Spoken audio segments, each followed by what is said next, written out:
So, I am Raymond Lotta. I am a political economist.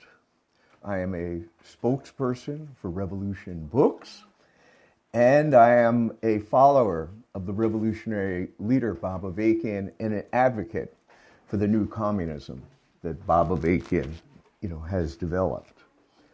I really appreciate everyone coming out tonight, and I do look forward to robust discussion and principled exchange and debate.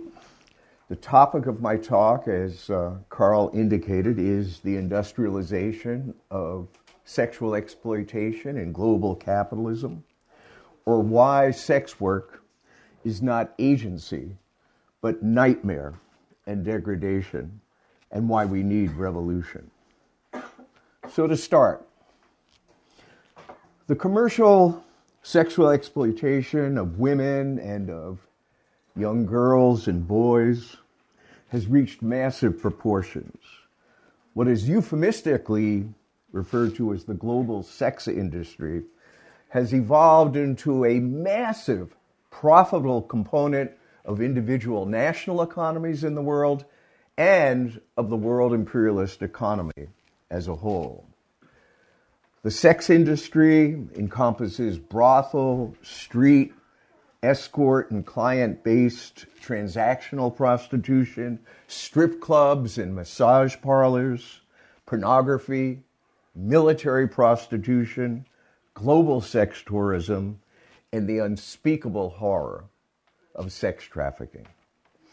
In this increasingly integrated and unequal world economy, women from impoverished third world countries are lured and trafficked to rich imperialist countries, sold off or kidnapped into sexual exploitation by militaries and gangs, and drawn into prostitution as a survival strategy. When we talk about the dimensions of the sex industry, it has grown into an industry that generates several $100 billion a year. Sex trafficking, sex slavery alone was generating more than $100 billion a year in the mid-2010. And that's more than the combined profits of Google, Microsoft, Nike, and Starbucks in those years. In countries like Thailand, the Philippines, Indonesia, prostitution and the sex industry account for anywhere from 2 to 14% of the economic activity of these countries. In Bangladesh, the so-called brothel villages are replenished with a steady stream of trafficked women and children. There are supply chains and pipelines that bring women from Ghana to Western Europe, from Nepal to India, from China to U.S. massage parlors. There are some 45 million prostitutes in the world, 80% of whom are female, most of them 13 to 25 years old. Most are beholden to pimps, and survey after survey reveals that the great majority of these voluntary prostitutes don't want to be doing this. Listen to Poi's story.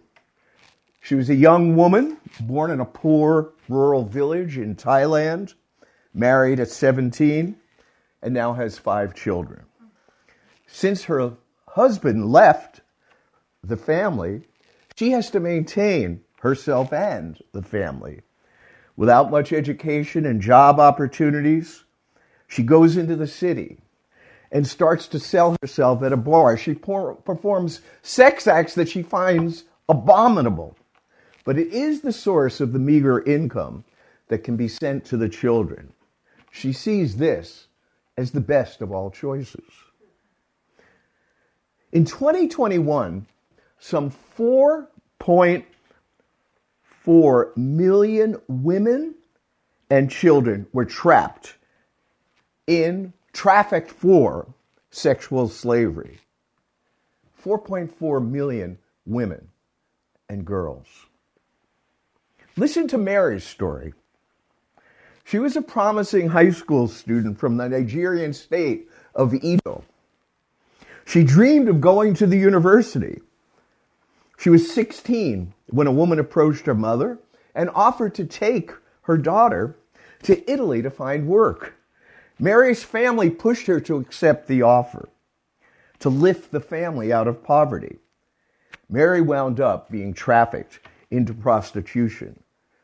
For 3 years, forced into selling her body, enduring beatings and threats at gunpoint, and forced to watch the brutal degradation, carrots violently inserted into the vaginas of even younger girls as an object lesson for what might happen if she resisted. The scale and horror of sexual exploitation in the oppressive sex industry is veiled by two major factors. First, there are complex and overlapping legal and illegal channels of supply, marketing, and monetization of globalized sexual exploitation. There are the internet payment mechanisms, foreign currency flowing to governments from overseas, sex workers, telecommunication companies that provide pornography entertainment, an international hotel leisure industry bound up with expanding sex tourism, and the airline companies that transport these tourists, banks that lend capital to these sectors, the internet and cybercurrency serve as tools facilitating and hiding the trade in sex and sexual exploitation. There are the smugglers whose human cargo simultaneously serves cheap labor production in export factories and mines and for commercial sexual exploitation. The second factor that obscures the enormity and the oppressiveness of the global sex industry is that the sexual degradation and violent subordination of women has become increasingly normalized as a given of contemporary economic life and culture, as fashion, as lucrative pornography, as employment. And in the realm of political intellectual discourse, sexual subjugation has been poisonously rationalized as an expression of individual choice and agency on the part of women. Submission of women to male fantasy, sexual humiliation, and domination are folded into the now normalized occupational category of sex work. Which brings me to my first point of clarification and controversy. Calling oppression by another name does not change the essence of sex work. And prostitution and pornography are part of a larger matrix of the subjugation of women and the socialization and entitlement of men. Yes, sex work is work. And to be clear, prostitutes, sex workers should not be criminalized, persecuted, and abused. They're human beings whose humanity, as is the case for all women, is denied, devalued, and endangered.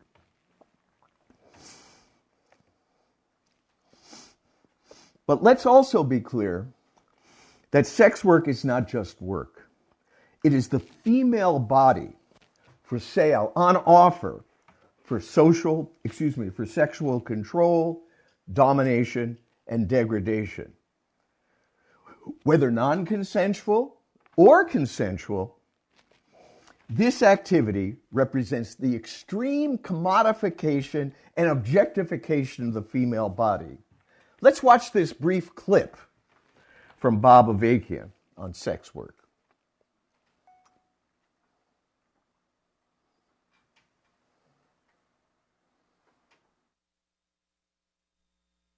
Sex work, that's agency. No, it's not. It's oppression. It's institutionalized, financialized degradation of women.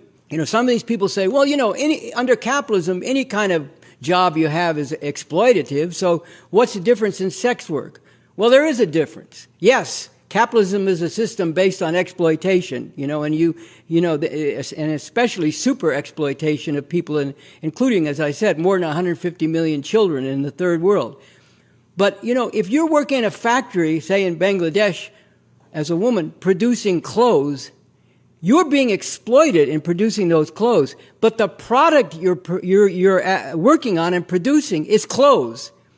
If you're working in the so-called sex industry, which is just, as I said, vicious exploitation and institutionalized and financialized degradation of women, because what is the product? Besides your exploitation, what is the product? The product is the degradation of women. It's not clothes, it's not food, it's not televisions. The product, besides your exploitation, the product is the degradation of women. That's the whole point of it.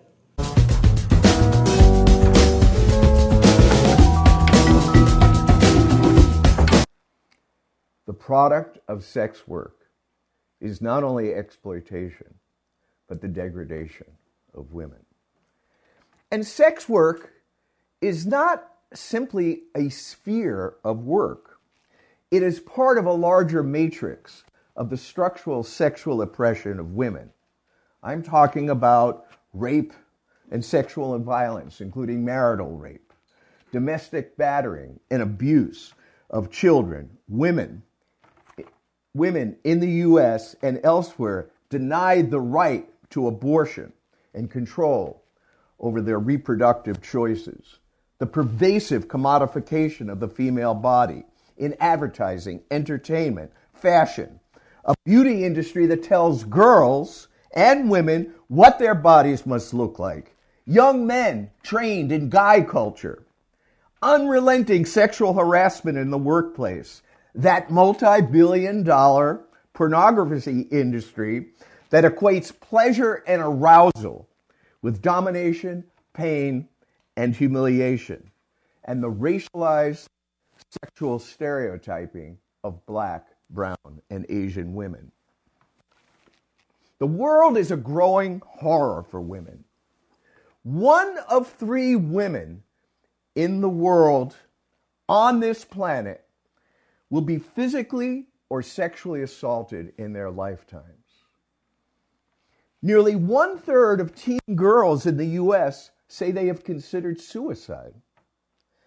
There is an escalating war on women. Again, the right to abortion stripped away. Christian fascists seeking to push women into even more open subordination to husbands and men.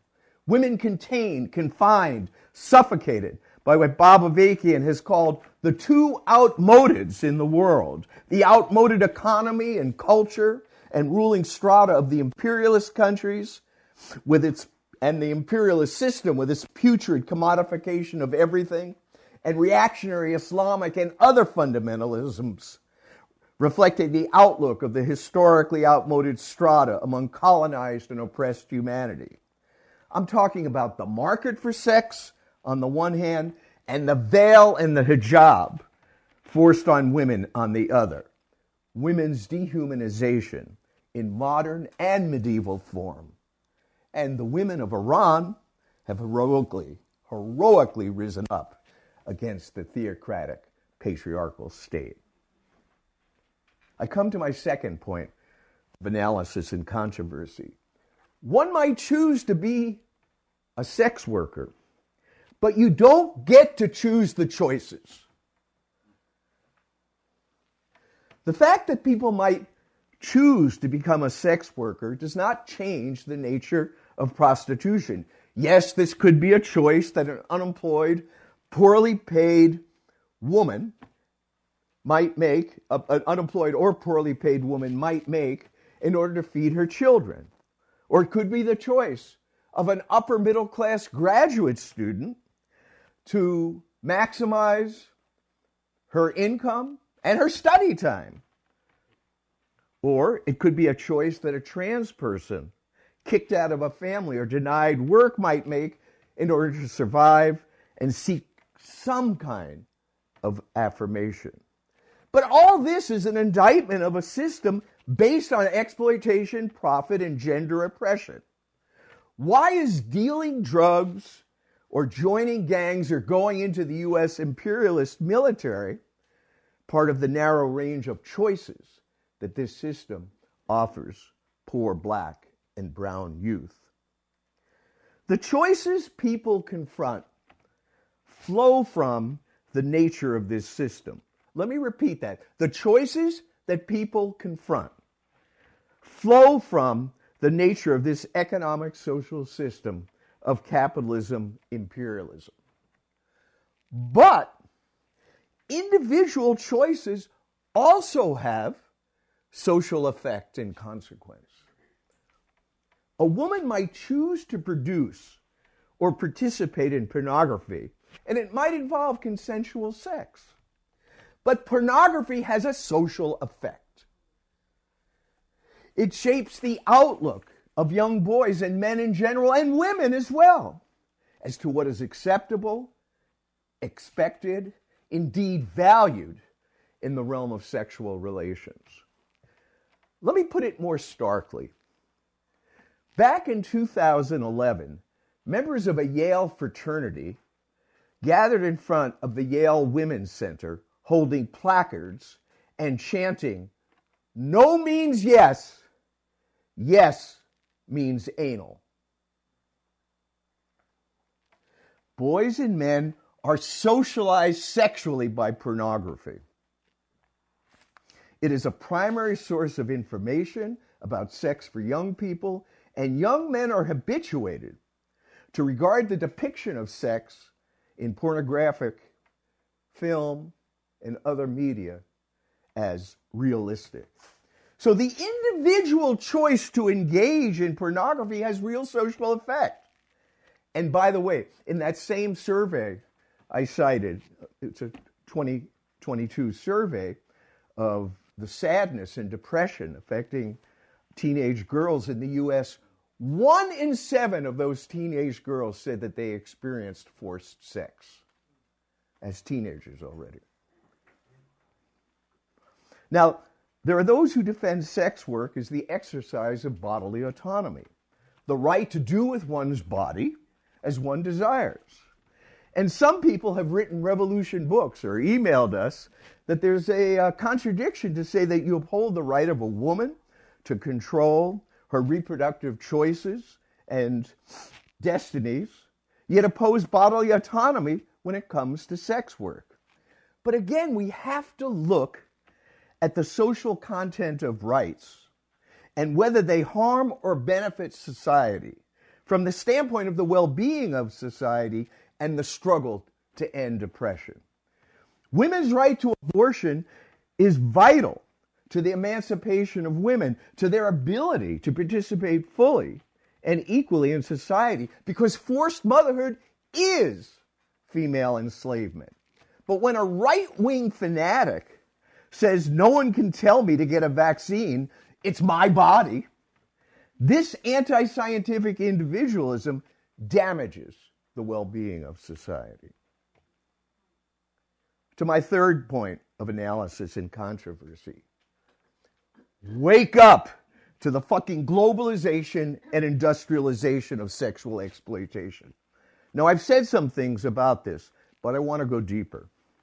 The feminist scholar, Catherine McKinnon, has commented that prostitution is not the world's oldest profession, but the world's oldest oppression. Now, Marxism understands the subjugation of women as bound up with the historic division of society into exploiters and exploited, masters and slaves. But imperialist globalization of the last 50 years has brought about an unheard of, a mammoth scale and horror of global sexual commerce and sexual exploitation.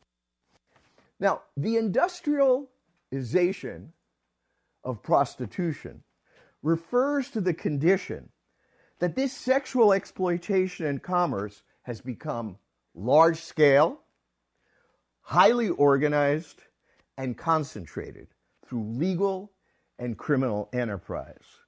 and subject to widespread global diffusion. But what has driven this? What has brought more women, millions upon millions, into the global sex industry and its supply? Now, people can look at my pamphlet where I go into this rather extensively, but I want to briefly point to two key factors. Over the last 50 years, traditional peasant agriculture in the global south, the oppressed countries of Asia, Latin America, Africa, and the Middle East, this small-scale farming that supplied basic foods and means of survival has been undermined and devastated by imperialist agribusiness, investor-driven land grabbing, and industrial, mining, and other projects. There has been a massive expelling of people from land, employment, and home in the countryside of the world. Overwhelmingly, again, in the global south. But by the start, overwhelmingly in the global south. As I said, we're talking about hundreds of millions of people expelled from the rural areas of the third world. As late as 1983, the majority of the world's workers were still in agriculture. But by the start of the 2010s, only 25% of the world's workers were in agriculture. People have streamed into the megacities of the global south. Yet new industrial and service jobs are not being created anywhere on the scale to absorb farmers and peasants pushed off the land by poverty, civil wars, imperialist investment and competition, and global warming. This is creating a huge surplus of laborers. Some women go into the garment and other export processing factories. Others become maids and migrate abroad. And many are forced to find work in the burgeoning sex industry, with many tricked into becoming sex slaves. So that's one factor, this huge social economic transformation in the world economy. Let me point to a second factor driving the industrialization and globalization of prostitution: the U.S. imperialist military. During the war in Vietnam, a huge brothel economy to cater to U.S. troops was forged. In the 10 years of America's genocidal war, that's 1965 to 1975, some 400,000 to 500,000 Vietnamese women and girls became prostitutes. Think about that. Almost 500,000. This military prostitution spread throughout Asia to Thailand, the Philippines, and Indonesia. The U.S. organized and protected it. And this created the initial infrastructure, and it was a massive one, for the sex tourism in today's world economy. Think about it. In Thailand in the 1990s, anywhere between 200,000 and 800,000 prostitutes were under the age of 18. What kind of life? What kind of future for these girls? What kind of life? What kind of future for the trafficked women forced to service 12 to 20 men a day, physically abused and psychologically tortured? Yes, living in the heartland of imperialism that allows people a certain share of the spoils of the U.S. empire, an empire that promotes incredible parasitic individualism. Well, living in the heartland of imperialism, you can avert your gaze from the reality of the horror of this world and wax on about sex work as empowerment. Which brings me to the final point. We don't have to live this way. This too is part of reality. We can do far better than deluding ourselves that we can own our own oppression. We can make a revolution to overthrow this capitalist imperialist system and put an end to that oldest oppression and to all exploitation and oppression. A revolution to create a society and world where women are not on display and viewed as sexual objects or see themselves as marketable sexual objects, where there is full equality between women and men and differently gendered people, where we can go to work on uprooting patriarchy and male supremacy. A total revolution that transforms the economy, the ways that people relate to each other, everything. A society that fosters sexual relations based on shared affection, mutual pleasure, and equality. The vision and blueprint for this liberatory socialist society is found in the Constitution for the new socialist republic in North America that someone could hold up or... Right, they put it in me. Revolution Books is prepared. So this is the Constitution for the new socialist republic in North America, that vision and blueprint for a liberatory socialist society. It was written by Bob Avakian, the leader of this revolution. The socialist economy abolishes private capitalist control over the means of producing wealth. It puts an end to the measuring rod of profit. It applies the resources of society towards meeting social need and towards the betterment of humanity. Women, men, trans people will not be forced to seek out prostitution to feed children and pay rent. The family and the primary responsibility within the family of women as principal caregivers will radically change. There'll be new living and working arrangements that break down isolation and fragmentation. The rearing of children will increasingly become the responsibility of society. Traditional gender roles will be interrogated, challenged, and transformed. Art and culture will be spawning grounds of new thinking and attitudes. It's not a fixed playbook.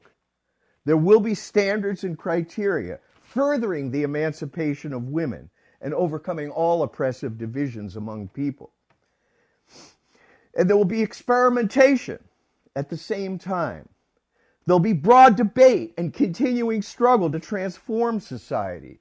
The new state power will give backing to women and to all fighting to carry the struggle for the liberation of women forward. And within the framework of a society moving towards eliminating all exploitation and oppression and creating a world community of humanity, the new socialist society will foster unprecedented dissent and intellectual ferment. The educational system, I'm excited by the vision, the educational system will train people to take up the scientific method and approach to the natural and social world and to be critical thinkers. All this contributes to the ability of people to more deeply understand and profoundly change the world. Now, we are in a moment in history, a rare time, when it becomes more possible to make this revolution that I'm talking about. And this is so principally so because of the sharpening divisions within the U.S. ruling class and sharpening polarization in society overall. It is a highly volatile situation and also a highly dangerous one. There is the potential for full-out fascism, and these fascist forces are rampaging throughout society, outlawing abortion, trying to prevent the teaching of Black history, demonizing and wanting to quarantine trans people. There's the growing danger of world war. And there is the real possibility, the danger of quantum leaps in the fascist program to institutionalize traditional morality and control over women, alongside the even greater expansion of the sex industry. So here you have a lethal and poisonous combination of high-tech social degradation and the enslavement combined with repressive fundamentalism. Things are coming to a head. Something terrible or something truly emancipating, as Bob Avakian has put it. A world of growing horrors or a radically different and far better world. You know, I've spent time talking about choices. So here's the question. Are you going to allow your dreams for something better to be confined to choosing the best terms of commodification within this system? Or are you going to take up the liberating cause of revolution to radically transform the choices that all humanity could have? Yes, let's talk about agency. Let's talk about the conscious, collective, revolutionary agency to change the world. That's the challenge to act on. So let me end with this passage from Bob Avakian. You cannot break all the chains except one. You cannot say you want to be free of exploitation and oppression, except you want to keep the oppression of women by men. You can't say you want to liberate humanity, yet keep one half of the people enslaved to the other half. The oppression of women is completely bound up with the division of society into masters and slaves, exploiters and exploited. And the ending of all such conditions is impossible without the complete liberation of women. All this is why women have a tremendous role to play, not only in making revolution, but in making sure it is all the way revolution. The fury of women can and must be unleashed as a mighty force for proletarian revolution. Thank you very much.